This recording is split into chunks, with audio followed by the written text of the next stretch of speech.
আসসালামু আলাইকুম। আজকের এই ভিডিওতে শেয়ার করব কিভাবে আপনি একজন প্রো রিডার হবেন। এই ভিডিওটিকে 3টি ভাগে বিভক্ত করেছি। প্রথম ভাগে শেয়ার করব কেন আপনার বই পড়া প্রয়োজন, দ্বিতীয় ভাগে শেয়ার করব কিভাবে বই পড়ার অভ্যাস গড়ে তুলবেন, তৃতীয় ভাগে শেয়ার করব বই পড়ার বেনিফিট কী কারণে আপনি বই পড়বেন।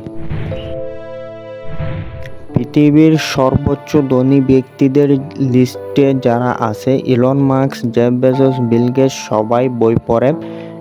এবং ওয়ারেন বাফেট তার একটা ইন্টারভিউতে বলেছিলেন যে আমি প্রত্যেক দিন 500 পেজ বই পড়ি এবং এই 500 পেজ বই পড়ার কারণে আমি এত সফল। ওয়ারেন বাফেটের মতে টাকার কম্পাউন্ডিং ইন্টারেস্টের চাইতে নলেজের কম্পাউন্ডিং ইন্টারেস্ট অনেক বেশি। অ্যাঞ্জেল লিস্টের ফাউন্ডার নাভাল রাভিকান্তকে যখন জিজ্ঞেস করা হলো নতুন মেন্টাল মডেল বিল্ড করার উপায় কী, তখন তিনি বললেন যে রিড অ্যালট। তিনি চাইলে বলতে পারতেন যে ডকুমেন্টারি দেখো, মুভি দেখো, পডকাস্ট শুনো, ইউটিউবে ভিডিও দেখো, কিন্তু তিনি বলেছিলেন যে বই পড়ো, শুধু বই পড়ো, রিড অ্যালট। কিভাবে আপনি বই পড়ার হ্যাবিট গড়ে তুলবেন? বই পড়ার হ্যাবিট গড়ে তোলার জন্য প্রথমে one type of book fix করে রাখেন, যে আপনি ফিকশন বই পড়বেন নাকি নন ফিকশন বই পড়বেন নাকি ধার্মিক কিছু বই পড়বেন, সেটা আগে ঠিক করেন। অথবা ইতিহাসের বই পড়বেন, কি বিষয়ে বই পড়বেন সেটা আগে ঠিক করেন। তারপর ওই বইয়ে 2টা বা 3টা বই কিনে ফেলেন। তারপর প্রত্যেক দিন মিনিমাম একটা পেজ পড়ার চেষ্টা করেন এবং সময়ের সাথে সাথে এটা বৃদ্ধি করতে থাকেন। মিনিমাম একটা পেজ পড়ার চেষ্টা করেন।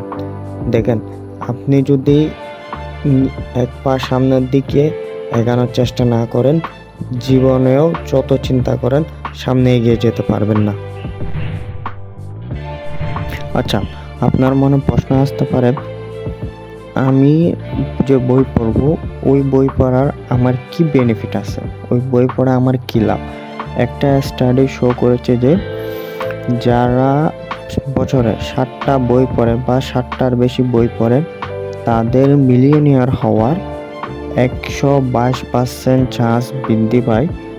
এবং বই পড়া আমাদের মস্তিষ্কের ব্যায়াম করার মতো। আপনি শারীরিকভাবে সুস্থ থাকার জন্য যেভাবে এক্সারসাইজ করেন এবং বই পড়াটা সেম ব্রেনের এক্সারসাইজ।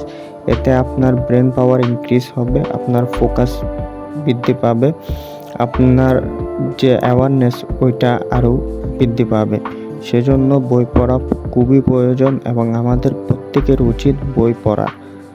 বই পড়া এমন একটা অভ্যাস যে অভ্যাস আমাদের জীবনকে পরিবর্তন করতে পারে এবং এটা পৃথিবীর কোটি কোটি মানুষের জীবন পরিবর্তন করেছে। আসসালামু আলাইকুম ওয়া রাহমাতুল্লাহি ওয়া বারাকাতুহু।